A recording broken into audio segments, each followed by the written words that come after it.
The Miami Dolphins got great news heading into their NFL Week 5 matchup against the New England Patriots. This is Dolphins Today by Chat Sports. I am Nic Rohloff. Miami is currently 1-point underdogs going on the road in Week 5 against New England. Both teams are 1-3 and riding 3-game losing streaks. One of those teams is going to ultimately snap that losing streak. Hopefully, it's the Miami Dolphins. But you might be wondering what is the great news, and it's the injury report for the Fins, and they might be getting some key players back for them in this game and overall for the season as well. The only person that was a DNP for the Dolphins is safety Jordan Poyer. We'll keep our eye on him as the weekend progresses here. Might be a little bit of a Marcus May season alongside Javon Holland, but David Long Jr. is limited. Raheem Mostert, who's missed 3 games in a row, is looking to return before this Week 5 game. Duke Riley's limited, but this right side of the graphic is where we have to get into because Terron Armstead is a full participant in yesterday's injury report, I should say. Him and Kendall Fuller, who missed last week due to concussion protocol. The fact that both of them are full points to them being able to play, which is massive because you need that opposite boundary corner to Jalen Ramsey, but also Terron Armstead, who, although a lot of injury history, wouldn't be surprised if he left this game again with an injury, but having him on that left side of your offensive line is massive for a group that has struggled already so much. But then you take a look at the bottom two on that right side, and you talk about Cam Smith and Odell Beckham Jr. both being full participants. Both of them missed the first 4 weeks of the season. OBJ was on the PUP list. It was revealed it was a knee injury after he was on the injury report this week. Cam Smith missed the first 4 weeks as he was on IR. So you are potentially now getting back as their practice window opened. They were both full participants in the walkthrough on Wednesday as well as the actual practice on Thursday. We're now talking about 2 key pieces that Miami counted on, anticipated being a impact group of guys this season, actually finally potentially seeing the field for the Miami Dolphins. Getting Odell Beckham Jr. back is huge, and Cam Smith will also be very nice as well. So that's the great news for Miami. Now let's get into some of the injury report for New England and previewing this game. And when you look at the injury report for the New England Patriots, they are also pretty banged up. They've already had massive injuries. Christian Barmore, David Andrews, a bunch of different offensive linemen, but now one of their star secondary members, Kyle Duggar, might miss this game as he is a DNP for the second straight practice. KJ Osborne and the rookie offensive tackle, Caden Wallace, is a DNP, which means they might be onto their third, fourth string left tackle this week. The other guys that are limited, Kendrick Bourne looking to make his debut after being on the PUP list to begin the season. Jonathan Jones, Anthony Jennings, Layden Robinson, and Jabril Peppers. A lot of key players that usually start for the New England Patriots are on the injury report. A team that's as injured already as the Miami Dolphins this year. Well, we'll see who ultimately prevails in this week, but they are dealing with some injuries themselves. If you want the Miami Dolphins to turn the season around, snap the 3-game losing streak, and pick up a W this year to potentially save the season, hit that thumbs up icon. Let's get to 500 likes to get a win. If the Dolphins lose this week, it probably is season over. If they win, it could be back on. Don't jinx it. Hit that thumbs up icon.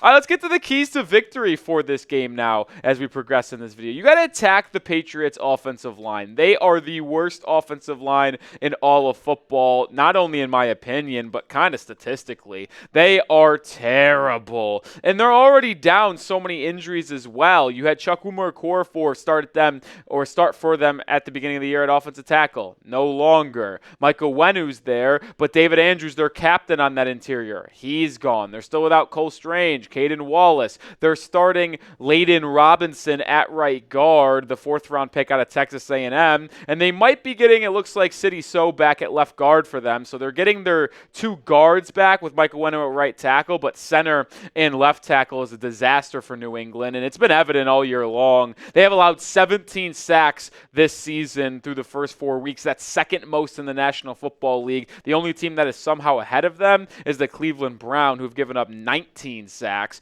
But either way, they have a bad offensive line, even when they're fully healthy. They're banged up. You have to attack them, send exotic pressures, send blitzes. I know that you're going to be without Jalen Phillips, and your rushing defense could be in a little bit of a bad spot in comparison, but you still have the upper hand. Take advantage of that bad O-line. No freebies. None. This was the key to victory against the Tennessee Titans, and I'll tell you what, they did not listen. The Dolphins have been one of the most penalized teams in the entire NFL so far this year, and it just simply cannot continue if they want to win football games. Ready for this statistic. It's a brutal one if you're asking me, but they have been flagged 17 times this year. Or excuse me, 37. Jeez, I read that wrong. 37 times through 4 games. That's the third most in the National Football League. And they have also been penalized 336 yards. So 37 penalties for 336 yards. Third most in terms of penalties, second most in terms of penalty yardage. That is flat out unacceptable. And going up against a team in New England, who is the worst offense in football in terms of yards. They can't move the football on the ground, through the air, whatever you want to say, they have struggled to move the football. They average the most yard or least amount of yards per game. Don't give them freebies by pass interference, roughing the passer. Don't let them do it, and their offense, I promise you, will not move the football, and you hold them to a little amount of points. Who you got in this game? I know a lot of Dolphins fans don't feel too confident about the team right now, but let me know. Do you think the Dolphins end up winning? Type your MIA if you do. Type your NE if you think the Patriots end up winning, and Miami falls to 1-4. Number 3, stop with the East-West plays. I've had a very, very open opinion on how annoying it is that the Dolphins and Mike McDaniel seem to run more plays designed to get on the perimeter than actually go north-south. And it really comes to the run game, right? They do a lot of sweeps, a pitch, end arounds. And sure, some of these plays can go off for big yardage and chunk plays, but if you want to methodically move down the football field, which with the Dolphins' injuries they should probably look to do, we're going to have to start going north-south a little bit more than east-west. And nothing had made me more angry than watching the display of play calling on Monday Night Football against the Tennessee Titans on 4th down. 0 of 2 on 4th down on Monday Night Football. What were the 2 plays? End around the Tyreek Hill on 4th and 1, stopped. And then the other one, 4th and inches, inverted read option. The guy just carried it, Huntley. It was either a sweep or a run up the middle, and he gave it the sweep, and HN got stuffed. But look at this staggering number right here, folks. The Dolphins average 2.4 yards per attempt on the ground when they run outside to the left. Yes, so when they are running to the left tackle, whether it be in between the left guard and left tackle or on the outside of the left tackle on a big-time sweep, they have been horrible, only averaging 2.4 yards per carry. Now, you can say that's Terron Armstead's fault. You can say that's the replacement Kendall Lamb and Patrick Paul's fault, but I like to think it's actually much more than that. You're not surprising your opponent. They're expecting you to go that way, and then you're not blocking behind Robert Jones and Terron Armstead, and you're not able to pick up any yardage. Stop with the East-West plays, go more vertical, be more north-south, and try to go that way instead of going around your defense. Go through the defense. Come on, let's be physical. I'm sick of these fancy speed sweeps and tosses and screen plays. Let's get a little bit more physical, and let's impose our will. Not to say this offensive line is going to be able to do it, but at least it's going to be potentially better than what we've witnessed so far because it has not been pretty. Make sure you are subscribed to the channel because we are going to be live for this game on Sunday afternoon. 1 p.m. Eastern Time start. We'll be live on the channel an hour beforehand, 12 p.m. Eastern Time, 11 a.m. Central Time. Make sure you hit that sub button because we're not going anywhere. We're still going to have you locked in with the best Miami Dolphins coverage. So join the channel and make sure you are with us on Sunday afternoon. All right, next key to victory. You got to open up the playbook, man. And listen, I understand that Tyler Huntley didn't have the full playbook at his disposal on Monday night. He might have not had the full grasp of it to this point. And it was very clear that he was working out of a limited playbook, if we're going to be honest. But this Sunday will mark now 3 weeks he is here. 3. Remember, he was signed the week leading up to week 3 against the Seattle Seahawks. Then we had week 4. This is week 5. So he's now been here 3 total weeks in the building with the playbook. I trust that he is going to be able to pick up the cadences, the nuances of this Dolphins offense. Maybe not 100%, but if he was 50% last week, which it looked like it was due to the playbook at his disposal, he's got to at least be at 85, 90% this week, which means trust him. No, he's not going to operate it at the smoothness and the crispness that Tua Tagovailoa is able to do, but you have to trust him more this week if you want a chance to move against this Patriots defense, which actually isn't that bad when you talk about their strengths and their secondary and stuff like that. But you got to get Huntley more involved in the run game as well. I thought they'd missed an opportunity last week. If you want to talk about Huntley not being ready in the passing game and not having the full playbook, sure, I can get that to a degree. But why not have him do more read options? They ended up having him do a couple QB powers, and he ended up running for 40 yards and a score in the second half of that game. But the strength of Tyler Huntley is his mobility, is his running ability. Why not lean into that? Why not trust that? Go to a read option heavy offense, the RPOs. I didn't see enough of that in week 4 against Tennessee. And to me, that just feels like malpractice and a missed opportunity for this coaching staff. Take advantage of your best players, well, I should say your quarterback's best ability, which is his legs and his RPO quick hitting game. Why not? And when you have weapons like Tyreek Hill and Jalen Waddle, you get those RPO slants, the hitches, the flats. You get the ball in their hands, and they can make good things happen. Get them involved with the run game and do more RPOs as well. I'd also like to see some more under-center passing attempts. We talked about this on our Mike McDaniel's failing the Miami Dolphins video earlier in the week, which, well, some of you didn't really like that one too much, but it's how I feel, and I'm not going to sugarcoat things around here at the channel because there's some staggering numbers when it comes to this Dolphins offense through 4 weeks. 96% of the Dolphins' passing attempts this year come out of the shotgun. You don't think you're being a little too predictable there, Mike? Hey, come on.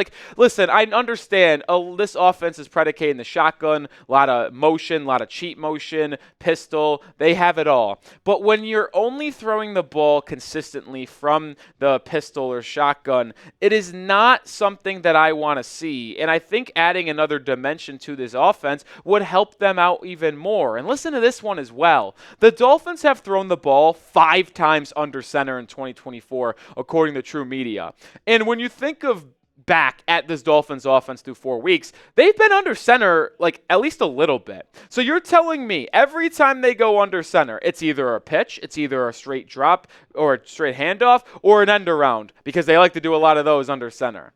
Well, that means if they're showing it on tape that they're only willing to do that through the first 4 weeks, the defense, every time Huntley goes under center, is going to be like, oh, alert, alert, they're most likely running it. 95% of the time, they're running it under center. Why don't we go under center? Why don't we have some play action under center, bootlegs, and get your athlete out on the perimeter with Jonnu Smith coming across, Tyreek Hill, Jalen Waddle.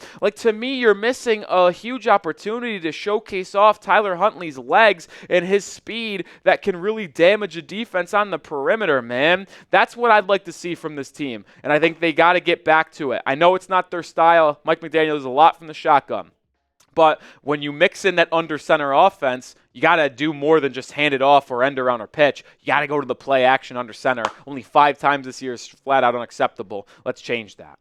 I just gave you my 5 keys to victories. I'm not going to give you my official prediction for this game on Sunday, but let me know what your biggest key to victory for the Miami Dolphins is down in the comments section. All right, my prediction, I can't believe I'm doing this, but I'm going to pick the Dolphins again. I think I said on our watch party last Monday against the Titans that I would never pick the Dolphins again this season until Tua returns. I changed my mind. The Patriots are not a good football team. They are more injured than the Dolphins are. We might have the biggest injury with Tua, but when you talk in terms of their entire team, they are banged up, man. Judon left them with a trade. Christian Barmore, David Andrews, their offensive line, they are decimated. And I think Miami is going to be able to go into Foxborough and get a win. They have the more talented roster across the board still. The quarterback play, honestly, isn't that much different. That's how bad Jacoby Brissett has been. I think this is a game Miami can win. I think it's going to be a close battle. Late Jason Sanders field goal to give the Dolphins a 13-10 win. And you move to 2-3 heading into the Week 6 bye, which honestly could save the season. You go into the bye at 2-3. You got 2 weeks to come out, prepare, be healthy for the Indianapolis Colts on the road in Week 7. And then if you're able to win that game, you're 3-3 with Tua coming back in Week 8 against the Cardinals. And the season is right back on the table to make the postseason. I believe, I trust, and it starts this week with a win in New England.